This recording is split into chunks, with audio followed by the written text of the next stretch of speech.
Thank you so very much. Good afternoon. The galaxy of intellectuals present, spiritual fathers here present, the Pro-Chancellor of Fountain University, and other members of the university's governing council here present, pioneer vice chancellors, visiting vice chancellors, and registrars here present, most distinguished invited guests, friends and well-wishers of Fountain University here present, and of course, those joining us virtually, gentlemen of the press, ladies and gentlemen. My name is Tawhid Ali, and it is my pleasure to be your anchor for today. First and foremost, on behalf of the Vice Chancellor of Fountain University, Professor Amidu Olalekan, and of course, the man of the moment, Professor Oyegoke at Lalude, I want to welcome you all to this August occasion, coincidentally happening in the month of August, year 2022. I'd like to assure you very quickly that this program can be full of exuberance and excitement. So I'd like to say it, thank you so very much for choosing to share with us in this historic episode. Without taking much of our time, ladies and gentlemen, we'd like to start this program with opening prayer. And it is on that note, ladies and gentlemen, very distinguished guests, I would like to welcome to this podium the Chief Imam of Fountain University, Imam Sirajuddin Bakrin, to please give us the opening prayer.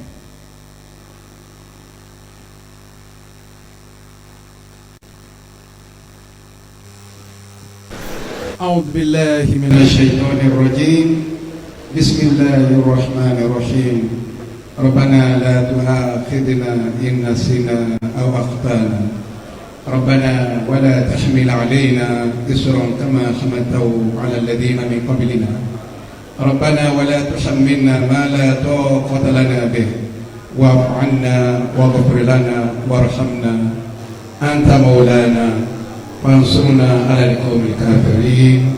الحمد لله الحمد لله الحمد لله رب العالمين.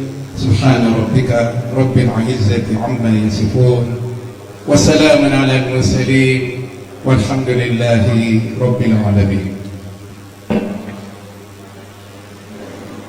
Thank you so very much, the University Imam. Ladies and gentlemen, I'd like to quickly recognize the University of Dr. Oyegoke. Thank you so very much for coming out. Thank you so very much.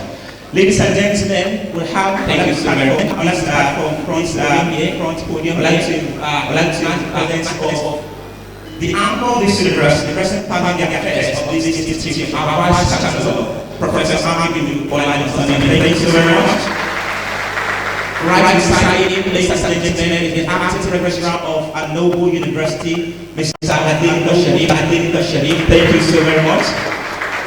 Ladies and gentlemen, right beside him is an acting university librarian. Thank you so much, Dr. Basio. Thank you so very much. Thank you so very much. Right beside him is the man of the moment, but the man of the moment. Let's point in time.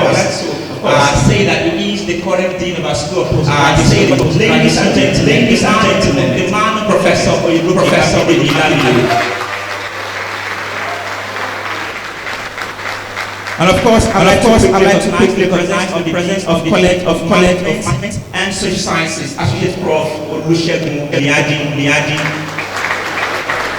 Also, I'd like to recognize the presence of the current College of Law, Dr. Raji. And of course, the representative of the College of Basic Medical and Health Sciences. Thank you so very much for coming. Dr. Asasi. Ladies and gentlemen, we are so honored to have in our midst the powerful Vice Chancellor of this institution with so much honor. I would like to recognize the presence of Professor H.O.B. Oloyede. I believe we can appreciate him more than that in this institution. And of course, right beside him is the man he handed the baton of leadership to after he left. Ladies and gentlemen, I recognize the presence of Professor B.A. Raji. Thank you so very much for honoring us with your presence. Of course, right beside him also, I believe the man handed over the baton to. Ladies and gentlemen, one of our acting Vice Chancellor, Professor Usman Abdulatif. Also, ladies and gentlemen, we are fortunate to have in our midst the pioneer registrar of this amazing institution. Ladies and gentlemen, join us and welcome Dr. Bola Adekola. Thank you so very much for our invitation. Ladies and gentlemen, I'd like to recognize the former university librarian who happens to be in our midst also for this university, Dr. Salam Abdul. Thank you so very much for coming. Ladies and gentlemen, on the end of our council members, I recognize the secretary for our board of trustees, in person of Alaj Yinka Yahaya. Thank you so very much for coming. Thank you so very much. I also believe we have the representative of the NASFAT president in our midst, in presence of Mr. Abdul Fattah Olayemi. Thank you so very much for coming. Ladies and gentlemen, I also like to recognize our council members, in person of Alaj Sharif Yusuf. Thank you so very much.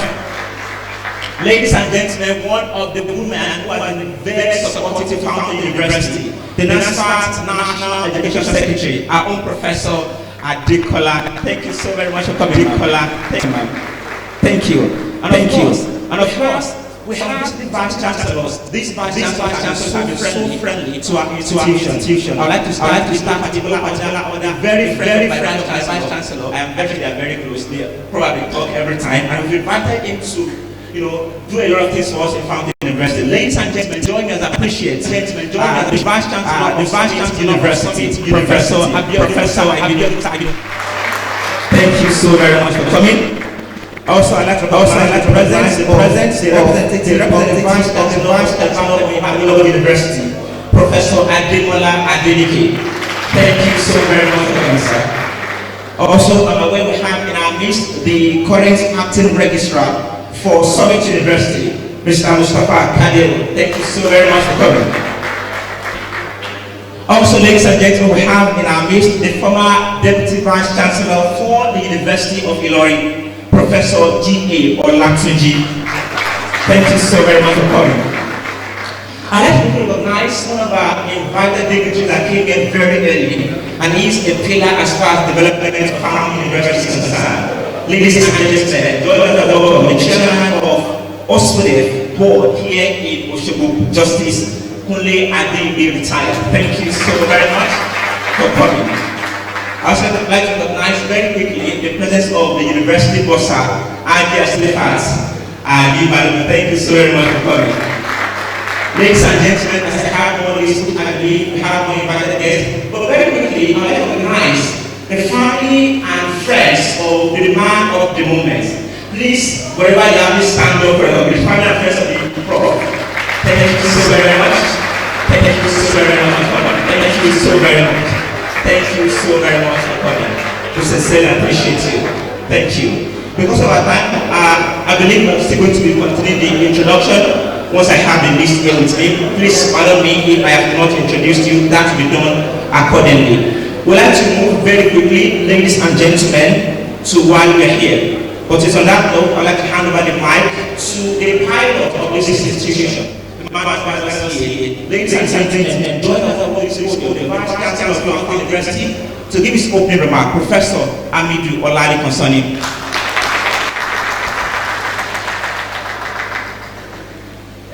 Well, it is not in our character to start programs late. We had our council meeting today, and I had to quite short.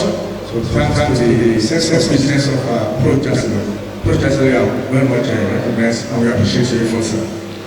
We are here to lecturers and all our pioneer members, the Emeritus VC1, Emeritus VC2, Blasting activity.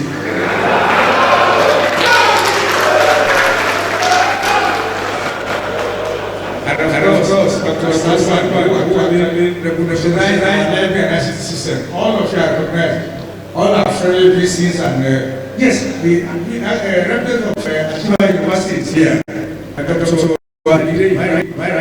Jabu is also here. And all those who have joined us online. I don't know why the organizers of this thing decided to separate what was together. The pioneer lecturer, the pioneer and my employer, Professor Adekola, I recognize you. But this is separately. Well, I want to invite you right now to come on board to remain standing while the celebration is scheduled and quickly do what we have to do.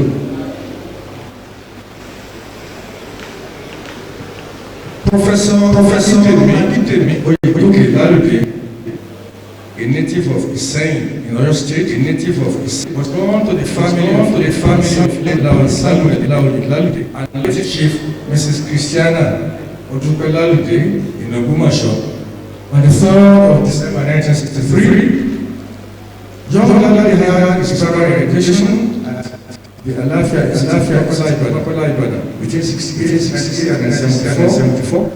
He started his secondary education at Iseyin District Grammar School, Iseyin, between 1974 and 1976. But later moved to Loyola College, Ibadan, where he wrote and passed his West African School Certificate examination in 1979 in flying colors.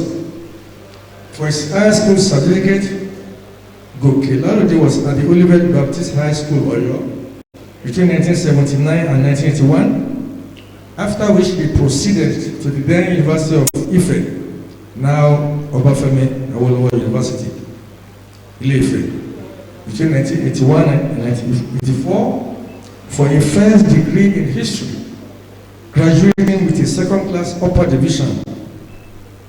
On the completion of the mandatory NYC program in 1985. He was admitted for a master's degree in political science at the University of Ibadan, where he also completed his PhD in the same institution in 1986. In 2000, sorry. Before joining the academic world as an intellectual, Lalude had worked in the information and media sector at the Federal Ministry of Information and Culture and at the Monitor newspaper until 1996, when he started a career in academics as assistant lecturer at the then Ogun State University, now Olabisi Anaman University, Agoiwoye. He rose through the ranks by dint of hard work, dedicated research to become a senior lecturer in 2007, during which he also acted as the head of the political science department of the same institution. Lalude joined the University of Fountain University Osogbo in 2009 and became the acting dean of the College of Management and Social Sciences in 2010. He was proclaimed a full professor of political science in June 2015, from whence he became the Dean of Postgraduate School until 2016. Between 2015 and 2021, Professor Lalude gave purposeful leadership to the College of Management and Social Sciences as the Dean of the College. And in October 2021, he was once again called on to re-engineer the postgraduate school as the Dean in light of new academic programs that were taken off at the university then. He also served on several committees of the university, including the representation of the Senate on the Governing Council as the Chairman of Ceremonial Committee and Member Appointments and Promotion Committee, among others. Professor Lalude has published widely in local and international outlets and has attended academic conferences and workshops in several parts of the world, including research visits to the University of Texas, Austin, and the University of Nevada, Las Vegas, United States in 2014. Professor Lalude has served as an internal examiner and assessor to a number of universities, including the University of Babcock University, Ambrose Ali University, Ekoma University, Crawford University, Caleb University, Kurudu, Adeleke University, Anna University, Umana, and Afebala University, to mention just a few. A regular assessor on the NUC accreditation team to some Nigerian universities, Professor Lalude is a member of the Nigerian Political Science Association. In all these endeavors, he did not forget to marry. Not only did he married a beautiful one. And the union has been blessed with 3 beautiful princesses.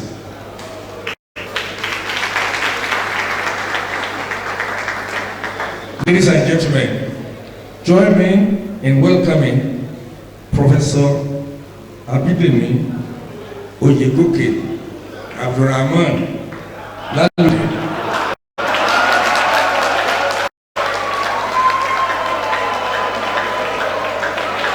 to deliver the second inaugural lecture of Fountain University. You are welcome, Prof.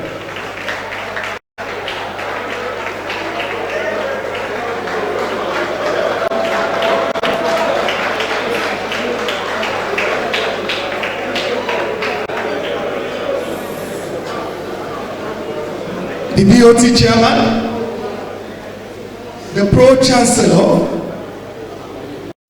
vice-chancellor, registrar, bursar, deans, heads of departments, my lords, spiritual and temporal, the lovely Fountain University community, gentlemen of the press, distinguished ladies and gentlemen, Salam alaikum.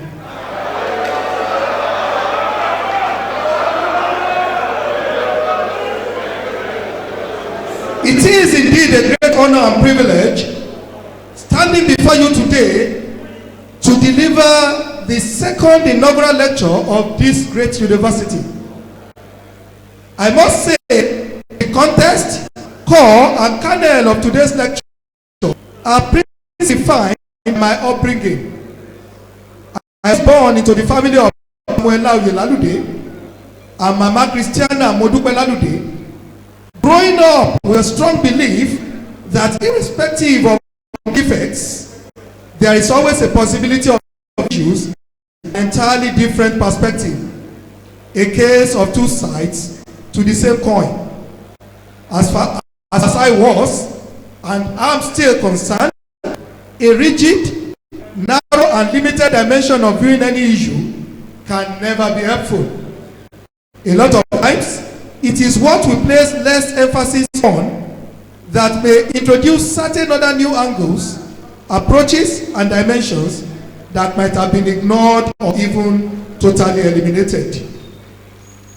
Obiozo rekindled this idea in me as he analyzed the agitation for independence in Angola in the context of the imbroglio between Nigeria, arguably a third world, and the United States of America, a superpower with technological, military, and economic might.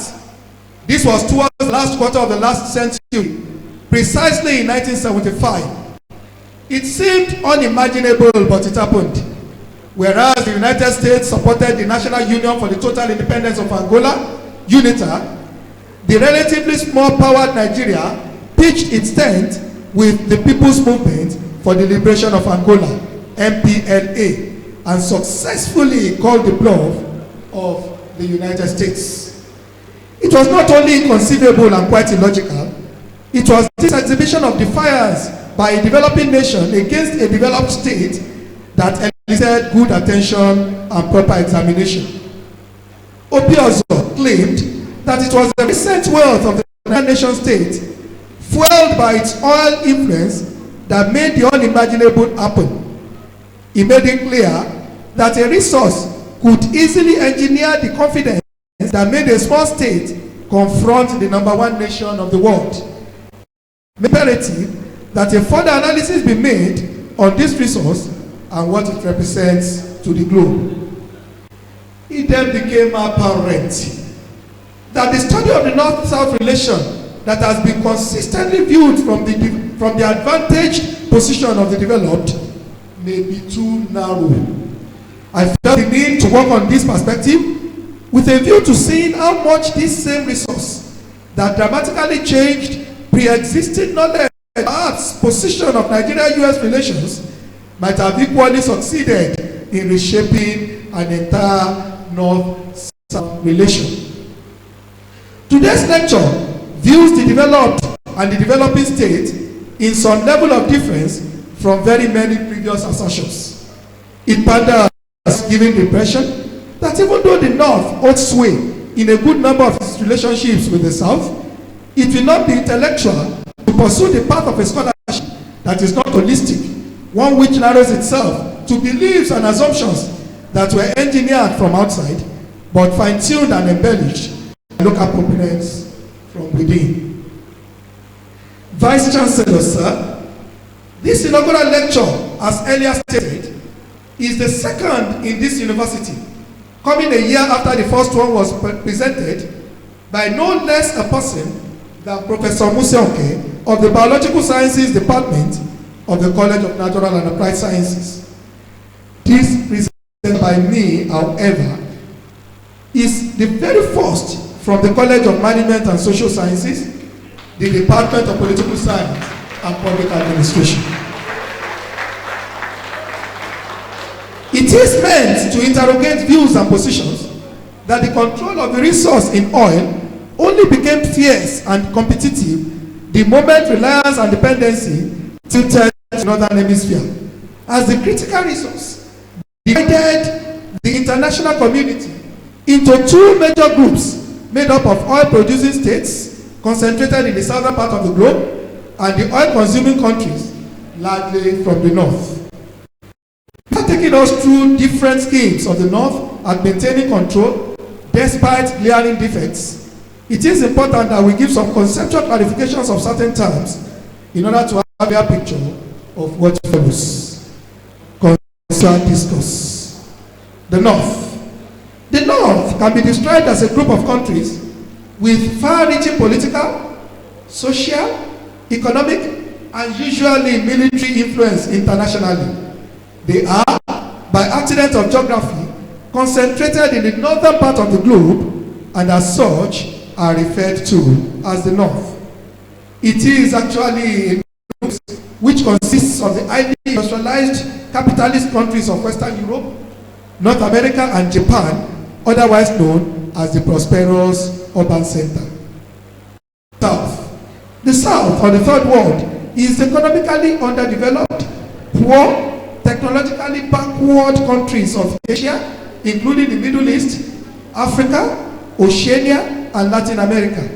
These are countries considered as an entity with common characteristics such as economic dependence on the advanced countries, as well as poverty and high birth rates.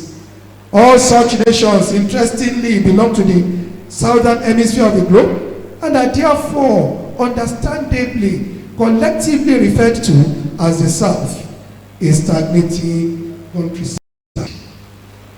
Oil.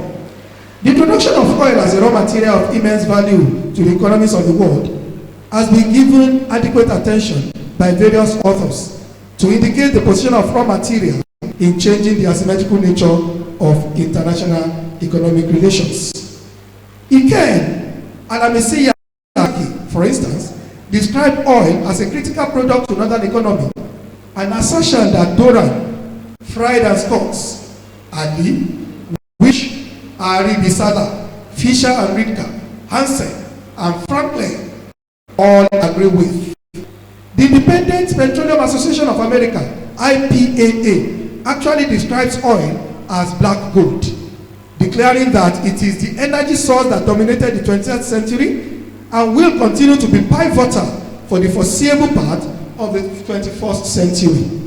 It is the most versatile energy source available today. It is the most political of energy sources, the resource that makes countries go to war, resource that countries must have to wage war. It is the single largest commodity in international trade and has been most volatile. The industry is unique with characteristics which distinguish it from every other sector. Oil is the lifeblood of the developed industrialized world, providing readily accessible power and heat, as well as a vast array of consumer, commercial, and industrial products.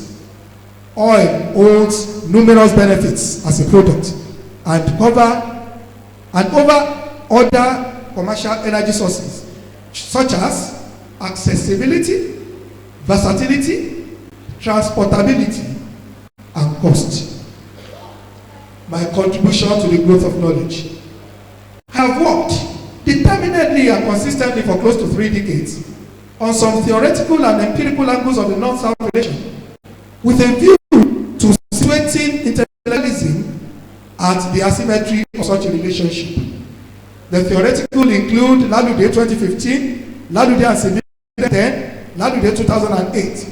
There is also focus empirically on dependency of the North on the South, Lalude 2017, Lalude 2014, Lalude 2010. Lalude and Sibir 2008. It also includes OPEC in the new North-South relations, Lalude 2015, 2014, and 2005. There has been an attempt analyzing how commodities to oil have assisted in reducing the potential of oil, and equally the post-Cold War order and the decline of oil power, Lalude 2004. Analysis on what oil represents to the globe has also formed an integral part of my work, Lalude 2015-2000, as well as oil and the North, Lalude 2014, 2012, 2003, which also includes oil in less developed nations, Lalude 2007. There is also a focus on oil factor in global terrorism in 2011.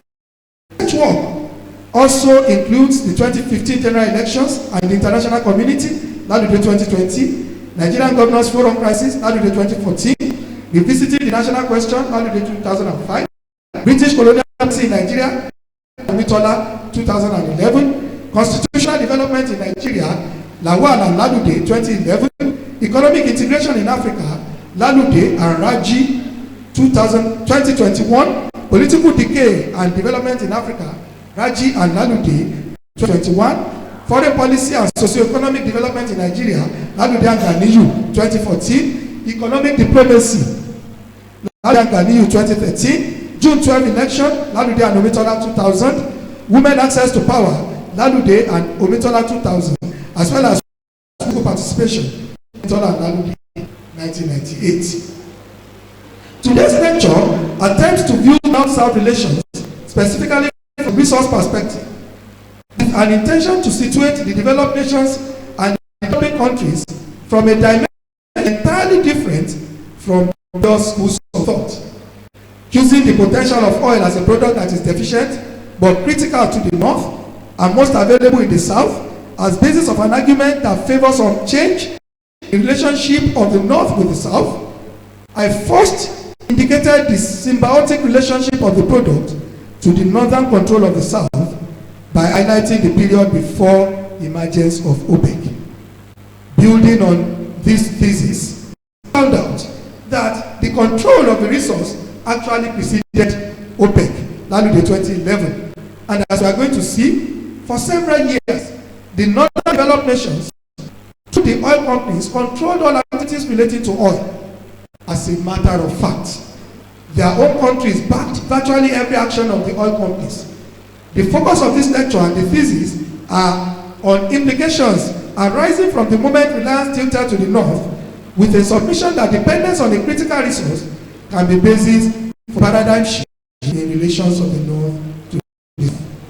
Dependency tilted, the north, the other side of the table.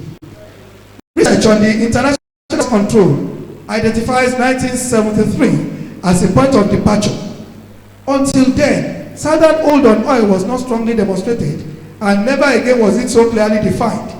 It thus makes it imperative to find out the reason why Organization of Petroleum Exporting Countries, OPEC, had to wait for 13 years to take firm steps. Why it never did again thereafter will also be analyzed.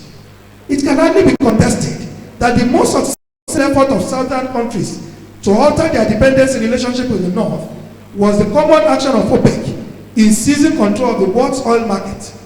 The moment it acted together in a producer cartel, southern oil exporting countries increased not only their economic rewards but also their political power. When the five nations that formed OPEC met in Baghdad, it was obvious that the world was experiencing a case of a cartel confronting another cartel, and Sampson agreed it had precisely that effect. The first resolution of OPEC made it clear that their chief enemies were the oil companies, as they declared that members can no longer remain indifferent to the attitude heretofore adopted by the oil companies in effecting price modifications. This explains the fact that emerged as a political force, as it realized almost from the onset that economic instruments can only be utilized if it is done under political strategy. Without being political in their control from the oil companies, the oil producers would certainly not have been able to become influential in oil markets. The establishment of OPEC in September 1960 therefore came as a protective reaction against the control of the north represented by the oil companies. I had to explain that the international oil system before the emergence of OPEC vividly explains the extent at which the north has always been inclined at sustaining the hold and control over the south. Lalude 2007.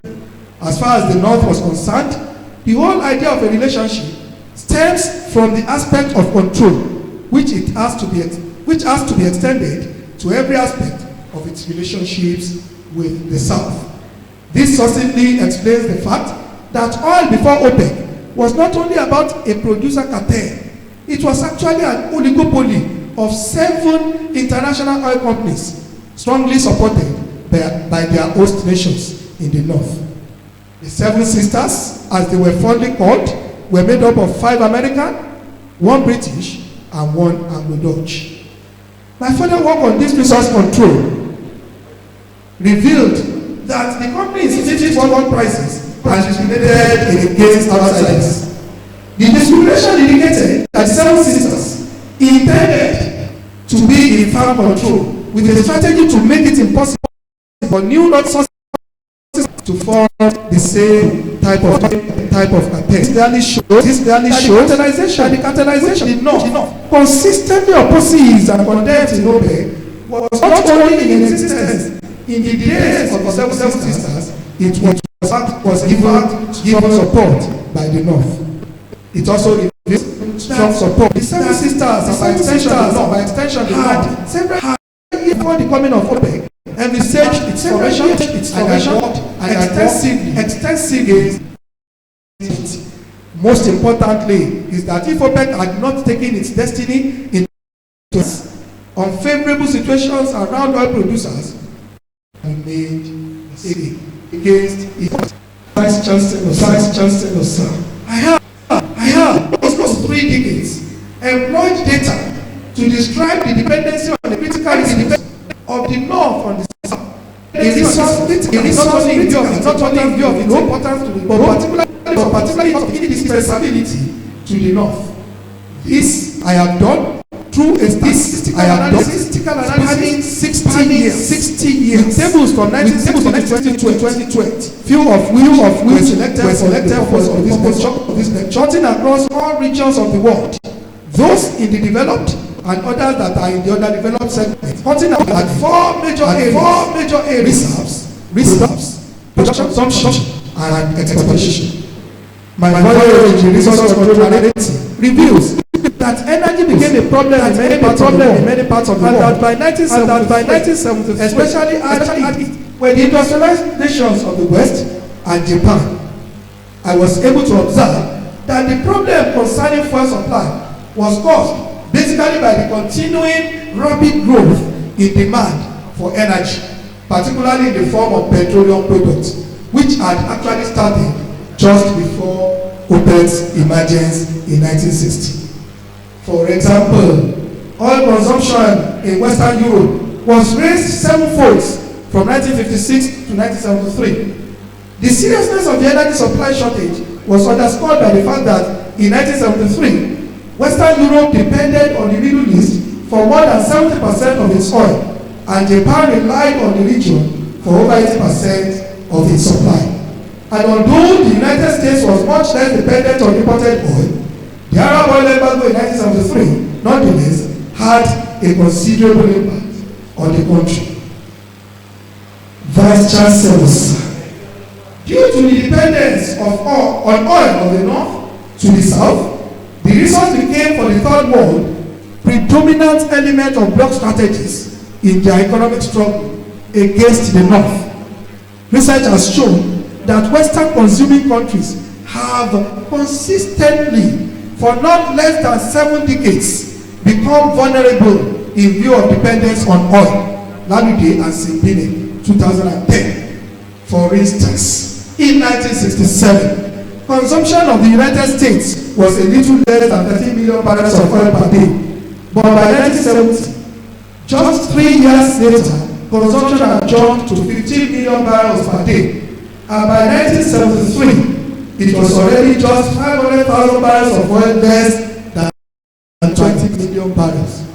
In just 6, consumption had jumped from 13 in just 30 million barrels to 20 million barrels. This is in comparison with the Middle East that produced 10 million barrels in 1967, consuming less than 500,000 barrels.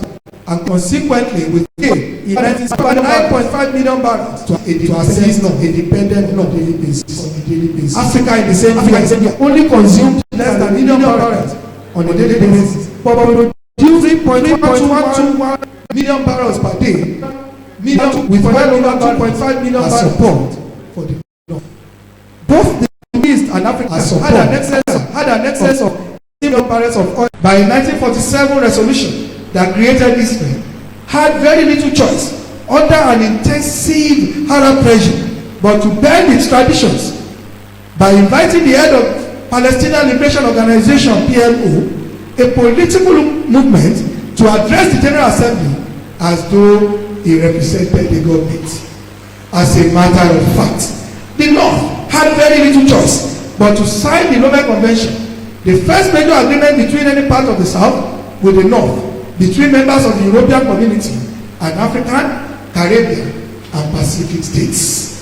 To indicate the extent North-South relations are dramatically changed, by the time 7th special session of the United Nations General Assembly was called in September 1975, the issue had become not so much whether, but what kind of collective arrangements to construct in order to deal with certain third world demands. Analyzing the alternatives. The criticality of this resource could only be maintained if and when alternatives to serve as substitution are not there. I have therefore observed that the North, in view of its dependency to the resource of the South, went determinedly at discovering alternatives to oil. Lalude 2015. What seems to have worsened northern product dependency, however, is the fact that no alternative has as yet been found to at least substantially replace oil as a critical resource to the globe.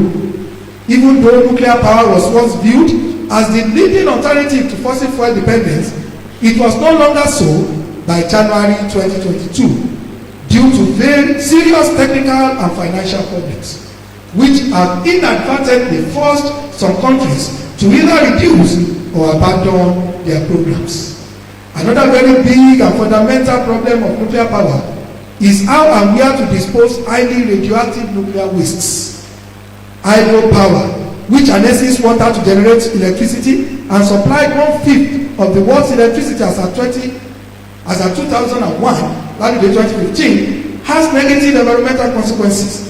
The problem is that virtually every dammable stream and river in the United States has been dammed for power, and by 2021, hydroelectricity still accounted for just 6.3% of U.S. utility-scale electricity generation. Wind power is intermittent and cannot be correspondingly relied on as a permanent electricity supply without adequate storage. Perhaps the biggest disadvantage as observed in December 2020 was that it cannot be produced consistently. Even now, solar power is still found not only defective in areas such as initial cost, space limitations, and inefficient energy conversion. It also suffers mainly from sunlight unpredictability. To indicate that none of the alternatives will still hold water against oil, Ross declared in January 2022 that there have not been credible alternatives to oil. He further stated that alternative forms of energy have, to this point, proven to be uneconomic substitutes, as they are by far more expensive than fossil fuels. Theoretical angle. This establishes the fact that literature, and by extension the theoretical premise under which the North-South relation has been viewed, may not only be narrow and limited, it seems to incline and align itself to the West and might have to be wider in scope. The theoretical perspective on this also introduces an entirely new dimension to the North-South relation, as it not only emphasizes the concept and theory of power politics in that relationship, it views power from a broader perspective than the popular angle in which political science has so far done. Lalude and Simbine 2010.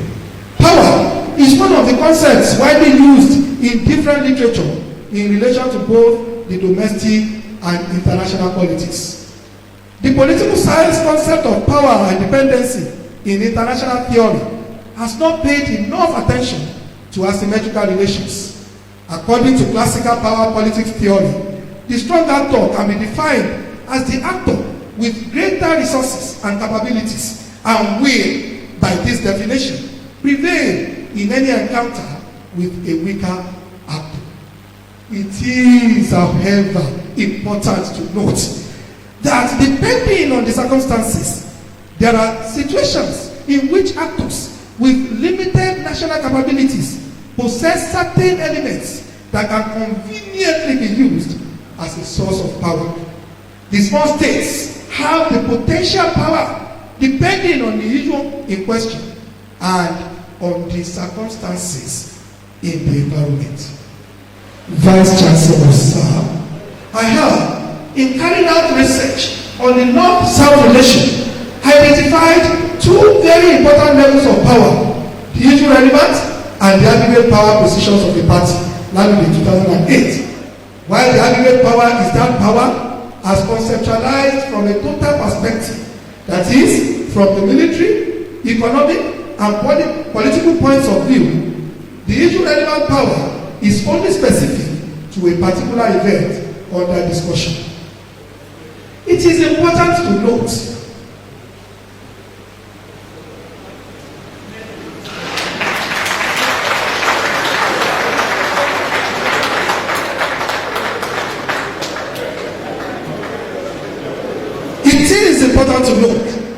that in general, the indices of power developed for very many years had worked well for developed nations but failed when applied in third world countries. The reason for this lies in the fact that the majority of theoreticians construct indexes on the basis of a realist notion of power that overemphasizes military and economic criteria. Paba has suggested that the problem with the preeminence of economic and military factors in the construction of power indexes is that many political scientists have succumbed to the temptation of fatalistically accepting capability indices and applying them indiscriminately in order to demonstrate the superiority of certain states and ignoring some characteristics of weaker nations that must also be considered. Analyzing power from the asymmetrical perspective, I am therefore hard to agree with Paba that the concept of aggregate power is only useful in providing a general picture of the actor's situation in the international arena, but is of less use in analyzing the role of power in the relationship of great and small states. It describes the aggregate power structure, but not the power structure of issues and relationships. Aggregate power, for instance, is not sufficient to analyze power in international relations. Any notion of power that does not allow an analysis of the power structure of specific issues is inadequate. Perhaps the most substantial case study of asymmetrical relation is that of Zatman, which rather than being bound to the traditional notion of power, insists that depending on the circumstances, powerful states may turn out to be weak in given confrontation with seemingly weaker states. Zatman's position is therefore a theoretical starting point that addresses North-South relation from a broader perspective and one that goes beyond a single case study. This notion is linked to a casual explanation of power where A has power over B. Nonetheless, since people and nations perform different activities, although A is able to influence B in many issues, this does not mean that B is incapable of exercising power over A with respect to a specific subject. Is South its own worst enemy? If oil continues to be critical to the globe, most especially the industrialized North, and no alternative can so far substitute the resource, with reserves and production greatly favoring the South, to what extent has the South explored dependency of the North to an advantage and control? One of the most obvious signs of a culture of subordination and missed great potentials around the South has been the manner, the control it strongly exercised in the 1973 embargo days fizzled out, despite circumstances, at least in relation to dependency, still very much in place. It still remains absurd, inconceivable, exceptionally illogical and unimaginable, to say the very least, that the great 1973 episode in which the North-South relation was appreciably beneficial to the South could not be maintained and sustained.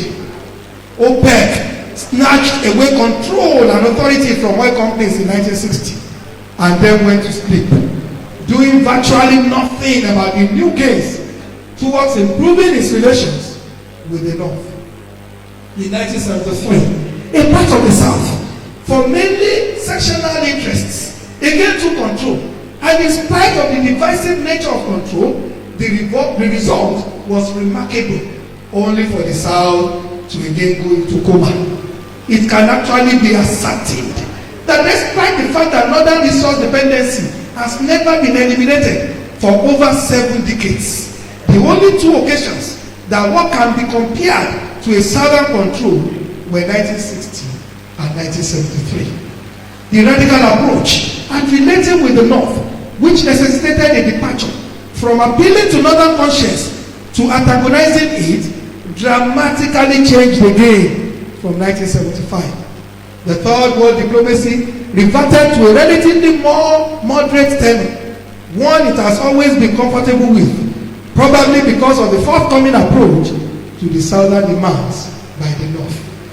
This is particularly amazing, as the South had a precedent to hold on to in respect of northern reactions when confronted with an outstanding strategy propelled by oil. What cannot be explained is that product dependency of the North had actually deepened in subsequent years than it was in 1973. As a matter of fact, by 2004, when discussions were no longer anything to write home about, dependency of North America was over 16 million barrels per day, as it produced 6 million barrels every day but consumed 22 million barrels. Western Europe produced only 5 million barrels of oil on a daily basis in 2004 but consumed 14 million barrels daily, leaving a deficit and dependency of 9 million barrels on a daily basis. This implies that dependency of the North on the South by 2004, when there was hardly any discussion that could be likened to that of 1973, was 25 million barrels every day, Lalude 2014, which was by far higher than dependency of 1973, when remarkable deliberations with outstanding results that were oil-induced caused recorded. The contradiction is as vivid as it is obvious. The question therefore remains, why would confrontation be intense when dependency was lower, only to become laughable when reliance had deepened? There can be little doubt that such dislocation needs very deep examination. It suggests that by southern attitudinal approach as well as mindset, the impression is given that the North is designed to take control while the South is structured to be placed down and by extension take directives even when in an advantaged position. Invariably, therefore, conclusion can only be made that the Third World by its structure could not have sustained the precedence and pace of the past. It could not but be short-lived. Rather than oil serving a total southern interest and by extension being used by all southern nations where the reserves abound, the South got divided into 3 broad categories that the North has extensively used to its own advantage. Lalude 2017. The first were Arab OPEC states made up of all Arab nations in OPEC. The second were non-Arab OPEC countries made up of OPEC countries but which were not Arab nations. And the third were all non-OPEC nations in the South. Since the Arab world treated oil as an exclusive product, which it is not, and therefore used oil to pursue interests that would be to its advantages rather than to the whole of the South, it was equally possible for the North to get its supply from other non-Arab OPEC or non-OPEC nations when necessary. This proved a disaster for whatever control that oil might have been able to project for the South. Nigeria's first real impact on the United States, for instance, was after the 1973-74 Arab oil embargo and the reverberations it had on the US economy, which made it turn naturally to Nigeria for oil supplies. This development propels Nigeria into a position of vital economic importance to the United States. In 1976, Nigeria became a significant, if not a principal producer of oil, supplying approximately 48% of total oil exports to the United States. The unilateral increase of petroleum prices in 1973 did not also start with OPEC. It was the Organization of Arab Petroleum Exporting Countries, in a manner suggesting it was strategically placed to go it alone, that first applied the price increase, and OPEC only acted in response to OPEC's initiative. The oil embargo, equally imposed on key northern nations, as I argued, was no more than a response to the Arab-Israeli war, rather than any attempt at an all-southern penalty on the north. Lalude 2000. As I noted elsewhere, here there was no Arab-Israeli war, and in spite of the previous consistent denials of southern requests by the north, it is doubtful if the embargo would have been imposed. Lalude 2005. The southern oil-producing nations understandably possess an advantage in reserves, but lack the technological expertise of exploration and processing. This has served as one of the greatest deficiencies and contradictions in the international oil politics, in which advantages in oil reserves are reduced by lack of technical expertise and technological advancement. Invariably, control, initially reversed from oil companies, subsequently and ultimately resurfaced on technological ground.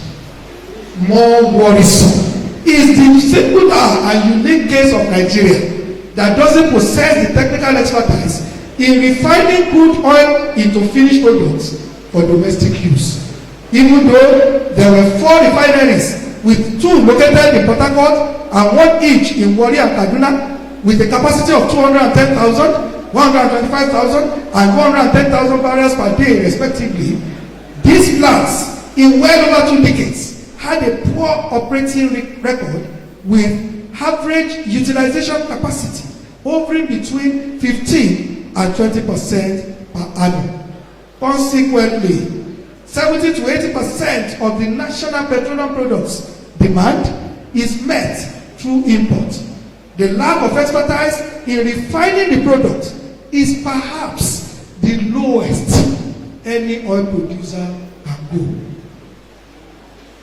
Vice Chancellor, sir, there is enough precedence to show that the South could have got by far more in a new world order than presently obtains, if only it has not behaved as programmed to be on the losing end, depending on the goodwill of the North and acceding to its demands, rather than explore northern oil dependency to a third world advantage. The issue lies in a culture wherein the South places itself at receiving directives rather than taking control, and sadly, the underdeveloped part of the globe seems comfortable with the idea. It is particularly unfortunate that the academia in the third world has not seen any good reason why there should be a thorough examination of the reason they trade, why this dependency, if not subservience, has not reduced over time. There might just be a need to move away from a general Eurocentric methodology in the discourse on the North-South relations and adopt a model of scholarship and intellectualism that is third world biased. The direction on the critical research might be a starting point. Concluding remarks and recommendations.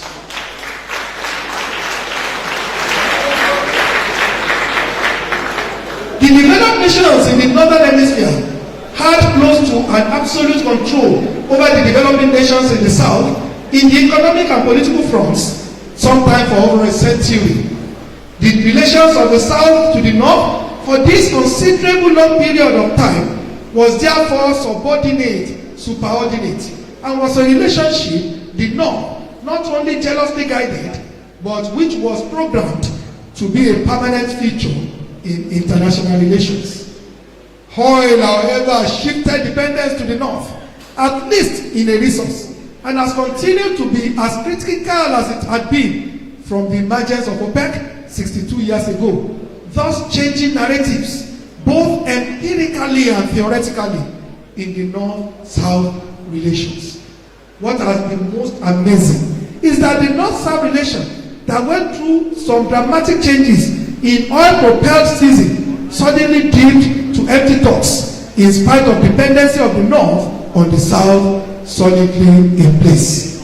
The contradiction reveals that the problem could not have been external to the South, and further implies that unlike the very many excuses of the past that place the fault of a lopsided relationship with the North at the doorstep of the developed nations, the crisis this time around is within.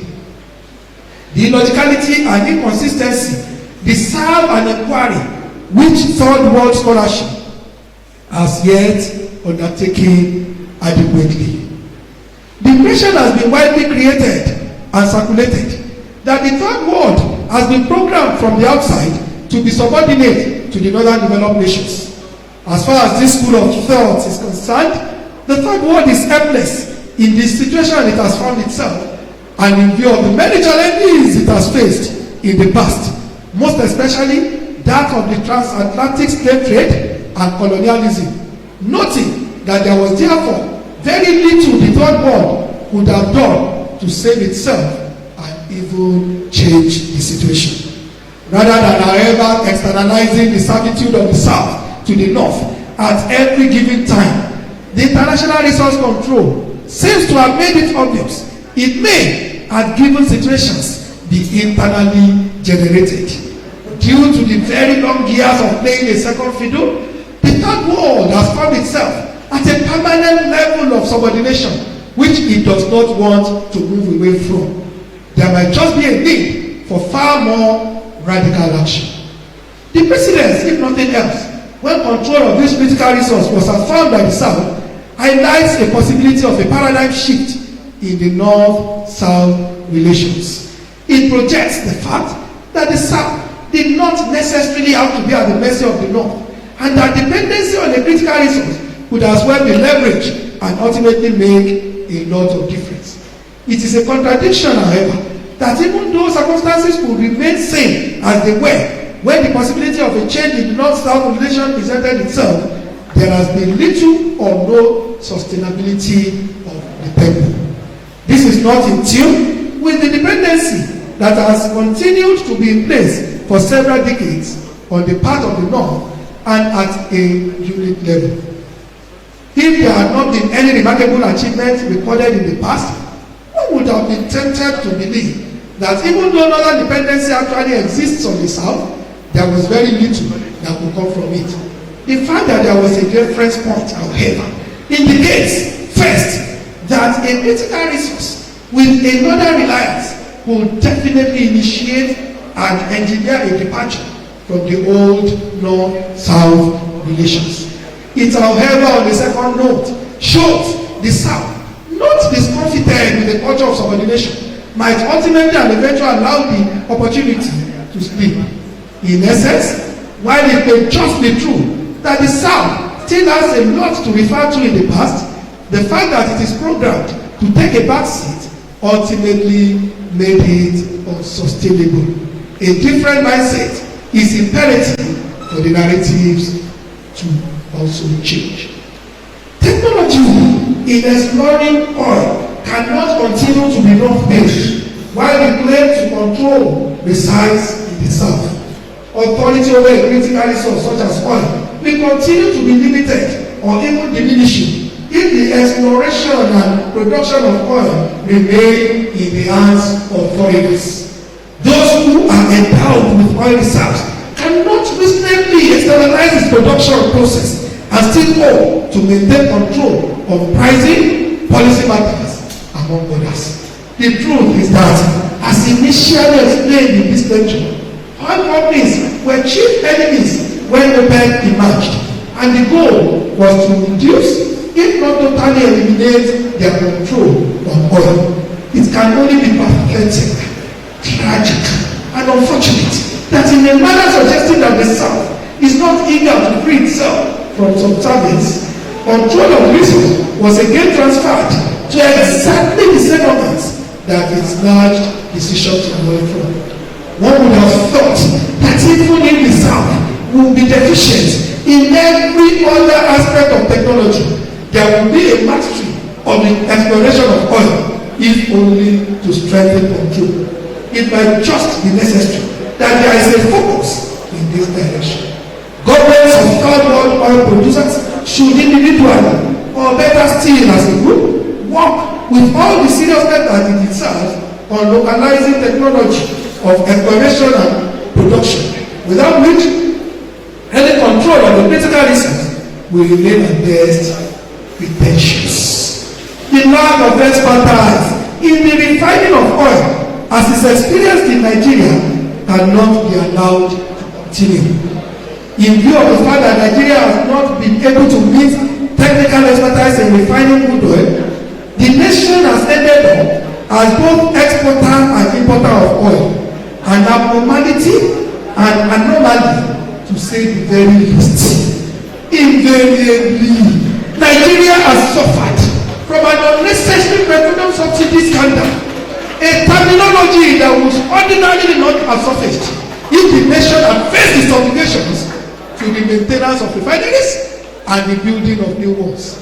Government will need to encourage more privatization of refineries, while at the same time resuscitating the 4 other refineries that have been neglected in the past. The geographical spread of the refineries gives a sense of belonging that cannot be ignored and which needs to be sustained. OPEC has to act as a political force and not just as an income generating body if it will have any notable impact and influence in relationships with the North. One very important reason OPEC became a force that was reckoned with almost immediately it emerged was that it set its goals right, identified the key enemies, and took charge of oil matters.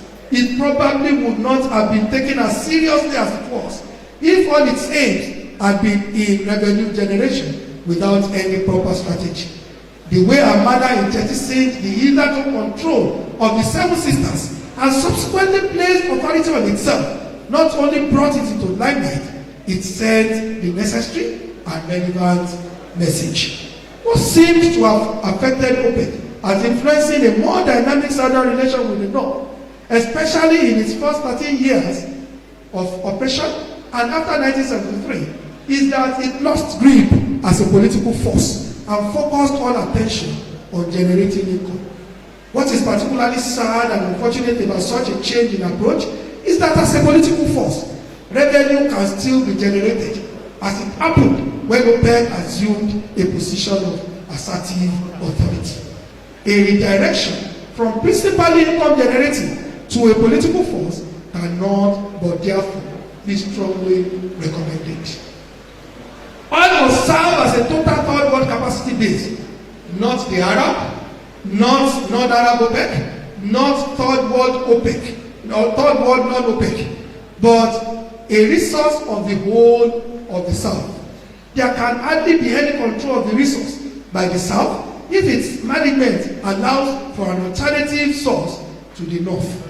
The methodology can be in enlarging OPEC or through the OPEC Plus. Whatever may be the approach, the capacity base has to dramatically change from how it is presently structured.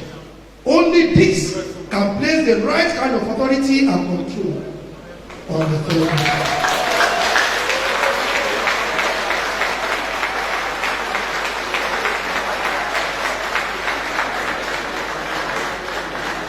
Acknowledgements.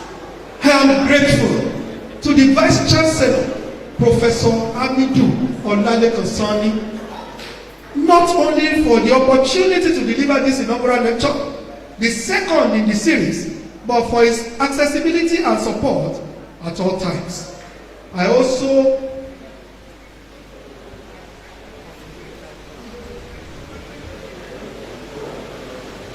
tell on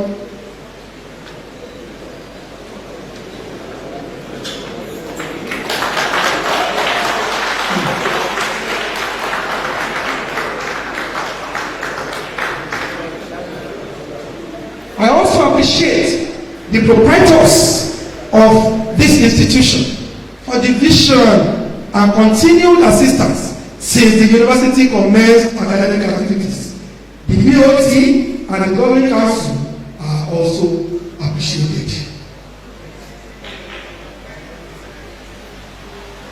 I owe a lot of thanks to my committed and considerate PhD supervisor, Professor Irene Pogosi, who provided the keenly needed insight and direction into my scholarship. I will also be eternally grateful to this institution's pioneer Vice Chancellor, Professor H.O.B. Oloyede. I want to humbly ask you to stand up for recognition, sir.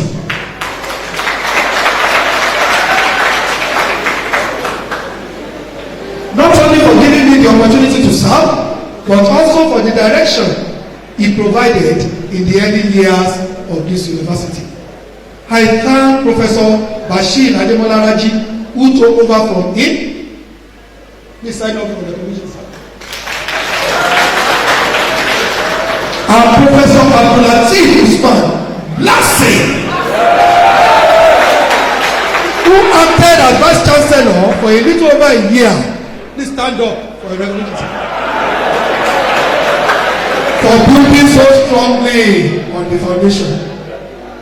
I am particularly grateful to my teachers, Professor Toyi Fala, Professor Biodun Adeniran, Emeritus Professor Bumi Agbade, Emeritus Professor Bayo Adekali, Professor Femi Otubajo, Professor OBC Nwodisi, Professor Fred Oyeyozire, late Professor Alex Woyega, late Dr. Busari Adebisi, and Dr. Jimi Adisa, to mention but a few. My mentors, Professor Kayode Sorebiku, Professor Adibu Agbaje, Professor Bayo Ogunade, Professor Ewosa Osagai, Professor Wale Olaitan, late Professor Kule Amuwu, late Professor Adeoye Akisanya, and late Professor Razak Adefubu contributed immensely to my advancement in the academics. So also did my friends, Professor Emiraji, Professor Tayo Adeshina, Professor Lanre Olutayo, Professor Rotimi Suberu, Dr. Bola Ademola. Please stand up for recognition. Professor Bola Ademola, Dr. Tobi Amilo, Pastor Fola Tayo, Engineer Femi Oloyade, and Professor Taye Sindine, recently appointed Director General, Nigeria Institute of Social and Economic Research. My sincere gratitude to my former and current students, such as Professor Babashola Agbaje, please stand up for recognition. Dr. Victor Fagoye, Dr. Shola Ogunubi, Dr. Peace Chiboku, Dr. Ebenezer Oni, Dr. Ganigo Mokeji Razak, Dr. Hakim Bakari, Dr. Daniel Orishabe, Dr. Kule Ogunle, Dr. Karim Onakoya, Dr. Oluyemi Obotosho, Tunde Adelaja, Moshood Alawiye, Kunle Alaye, Ibrahim Salawu, Miss Elia Tojelabi, immediate past best graduating student of this university, and late Kende Atiku, who have been an essential constituent of my professional development. I have been fortunate to work with people that make political science interesting and attractive. My head of department, Dr. Basekore Garuba. Please stand up for recognition. Dr. Abdulfatai Raji, AM Animation, Dr. Rahim Tadeshe, Dr. Lawa Bakare, and Mr. Moshood Olatunji are, to say the very least, great assets to this university. I am grateful to be shepherd of the Trinity Baptist Church at Osogbo, Ibadan, Reverend Dr. Samuel Akon. I cannot also thank enough my twin sis, Yemisi, my only brother, Shehu, as well as my sisters, Opeyemi and Fadekemi, for making blood ties so beautiful and remarkable. I will forever be grateful to my adoring wife, Adekemi, and my 3 lovely daughters, Tomisi, and Tofumi. My son, Ayomide, and grandchild, Dorothy, for providing unflinching support and the home environment conducive for my scholarly engagements. I could not just have asked for anything better. I thank you for your rapt attention.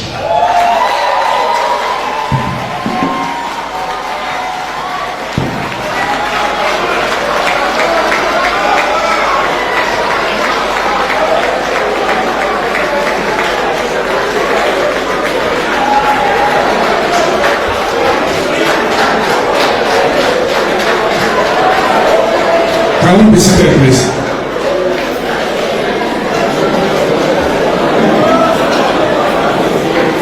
That is Fountain University for you. A round of applause, please.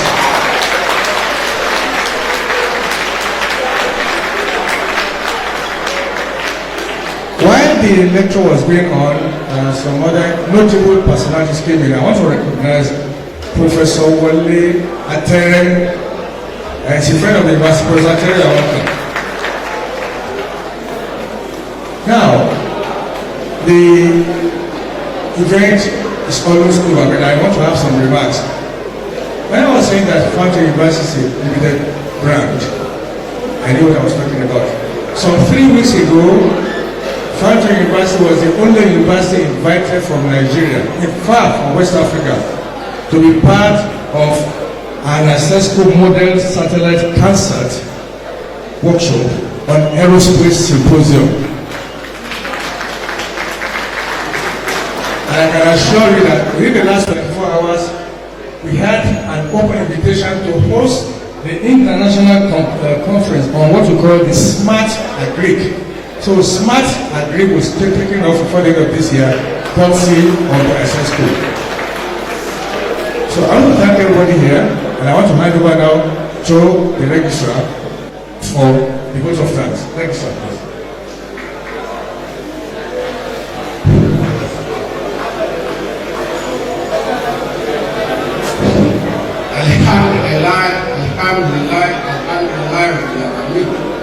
All praises and adoration are due to Allah for making it possible for us to have this day. We thank Allah for the success of this inaugural lecture, which is the second in the series. We thank Him for this day. On behalf of Senate, management, staff and students of this fast growing institution, we'd like to appreciate our proprietor, the Board of Trustees, the Council for their unflinching support and immense contribution to the growth and development of this university. Thank you, sir. We want to specially appreciate Alhaji Yinka Yaya, the Secretary, Fountain University BOT, for your time, for your presence. We appreciate you, sir. We appreciate our Council Chairman, Pro-Chancellor, Dr. Awa Ibrahim. We appreciate you, sir.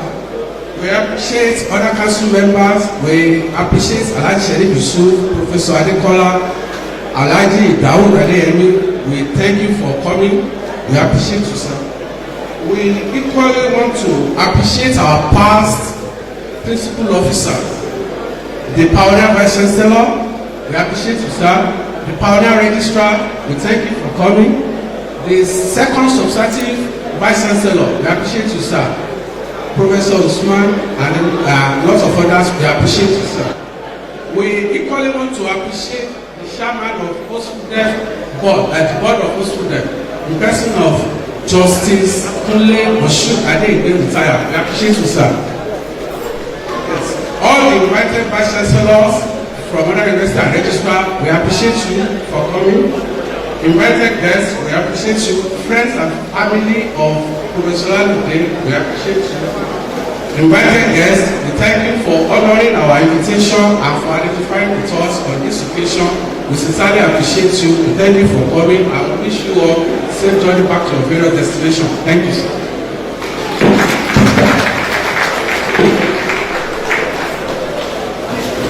Thank you, ladies and gentlemen. Before we take the closing prayer, I'm aware that the College of Managing and Social Science has an also package to present to our Prof. Can they do that very quickly in the next 30 seconds? In the next 30 seconds, please. The College of Managing and Social Sciences. Okay, Department of Political Science. All right. Thank you. Please, let's come forward in the next 30 seconds.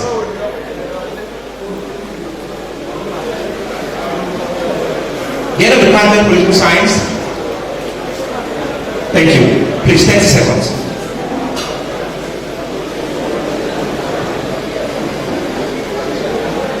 On behalf of the Department of Political Science and Public Administration, we are hereby present this token to our Oga, our mentor, in form of appreciation of his contribution to the growth and development of our department.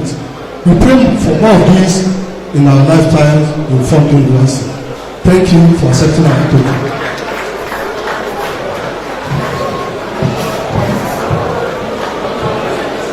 All right, ladies and gentlemen, we're going to take the closing prayer and then the anthem in reverse order. Please, as soon as we are done with the anthem, we all should please stay in the hall while the procession leaves. Please, we all should remain in the hall while the procession leaves. On this note, I'd like to invite once again the University Imam, Imam Bakr Suragudin, to please give us the suspension prayer.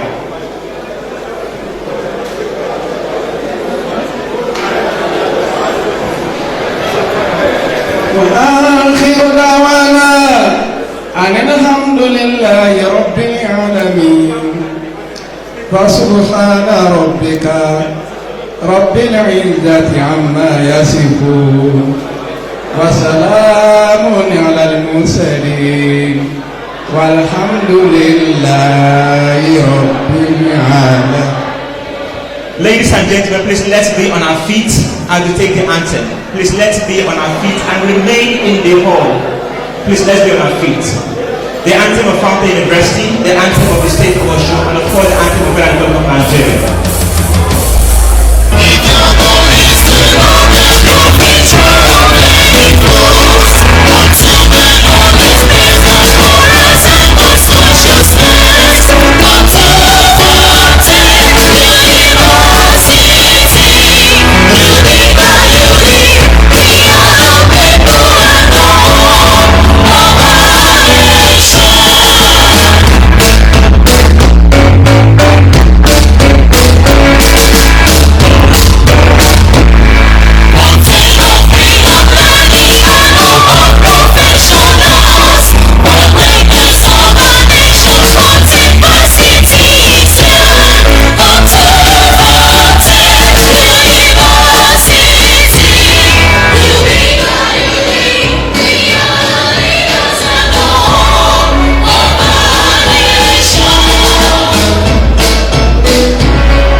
let's remain in the hall while the procession leaves. Please, let's remain in the hall while the procession leaves. Please, let's remain in the hall while the procession leaves. Thank you so very much for coming, Mr. Vice Chancellor. Thank you so very much. We'll see you some other time. Thank you so very much.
breaking down time after time, and it keeps coming back.